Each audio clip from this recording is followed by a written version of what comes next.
Hi, my name is Ashley Ray and I'm part of the Hobie fishing team.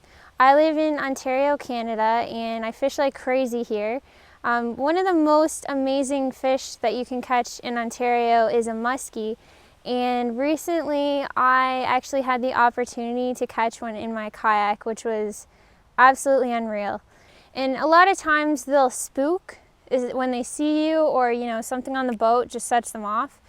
But when I was out yesterday, I thought we were actually bass fishing, and I thought that since I brought my musky gear that I'd try a few casts. So, I grabbed my rod and started casting, and only like a few casts, like maybe 4 or 5 in, I was reeling in and I saw this huge shine right behind my lure. And a lot of times with musky, they are behind your lure. You have to always watch when you reel in just a few feet behind.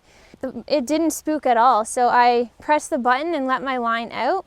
My lure fell underneath my kayak and I just started reeling a little bit when I had the hit, and the musky actually hit right under my kayak and immediately started towing me around. It was amazing. But as soon as I saw that musky, I just knew, I knew I was gonna get towed around, and I definitely did. It hit and it took off. So I'm holding the rod, getting towed around. I felt fine. I was stable, and it took a while. It was actually jumping in the air. I was actually standing when I was casting for the musky because the rods are so stiff and the baits are so large that I just need a better leverage with my arms. And I feel that, standing is a lot easier for me to have control over a fish. I didn't expect to, have that experience so soon. I've only been kayaking for a couple years now. So finally, when the musky tired out, I sat down and I was getting ready to pick it up and bring it in the kayak.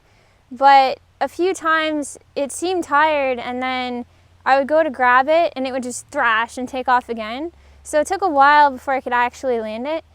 So after I was done fighting the fish, I pulled into the kayak, got a couple quick photos, and I wanted to release it quickly.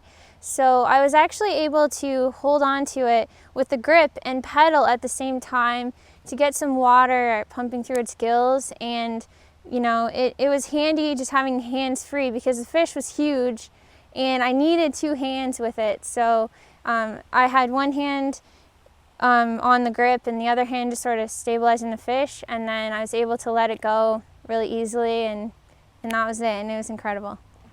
I've caught musky out of a boat before, but now that I've done it out of a kayak, it's not comparable. It's such a rush, and this summer I really look forward to chasing more musky and hopefully getting more footage and photos so I can put them on my website and document my amazing fishing experiences.